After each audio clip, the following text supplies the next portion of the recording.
አባቴ በጣም ይቅርታ አስከፋው። ደህና ነኝ። እያረጀው ስለሆነ ነው። ሁል ጊዜም ትናንሽ ችግሮች ስራ ላይ ይፈጠራሉ። ትንሽ ረፍት ካደረግኩኝ ይስተካከላል። ከእንግሊዝ ገና መመለስ ነው። ገና አንተ ቀጥታ ወደ ስራ ገባህ። ትንሽ ረፍት ያስፈልግሃል። ስለ ጤንነት ማሰብ አለብህ።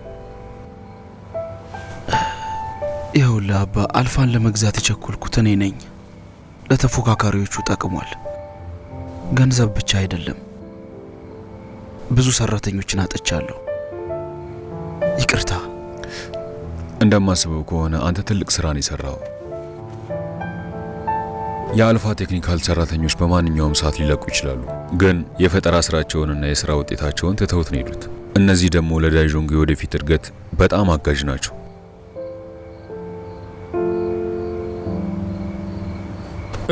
ወንድሜ ልጅን በጣም ታቀብጠዋለህ። ስራ እንዴት እንደሚሰራ ማስተማር አለብህ። ወንድሜ አረፍ በል። እንዳመመህ ሰምቼ ላይ መጣሁ። ደህና ነህ? ታናሽ ወንድሜ አታስብ፣ ደህና ነኝ። ጥሩ።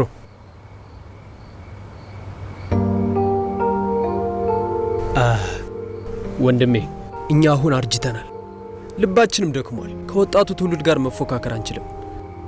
ብዙ ገንዘብ እንዳጣን ከሰማሁ ወዲህ ልቤን ታመምኩ፣ እንቅልፍ ሁሉ አጣሁ። ግን ወንድሜ የቆየ አባባል አለ፣ ገንዘብ ለማውጣት ፈጽሞ አትፍሩ፣ ትምህርት ለመማር ጥረትን ከማባከን ፍራ። በጀቱን ለመቆጣጠር ሐሳብ አቀረብኩ፣ ነገር ግን ሊሉ በራሱ መንገድ ሄደ። እናም ሊሰማን ፈቃደኛ አልሆነም። ይህ ምን አይነት ግትርነት ነው? የእኛን ትርፍ ለመከላከል አሁን ባለው ገበያ እንደኔ ግምት ለድርጅታችን ያው ልምድ አስፈላጊ ነው። አሁን ባለው ገበያ ዳይዦንግ ከኢንዱስትሪ መሪዎች አንዱ ሆኖ እንዳይቀጥል ሊያደርገው የሚችለው ነገር ምንድን ነው? ካልተሻሻልን ገበያ ውስጥ ለውጥ አናመጣም።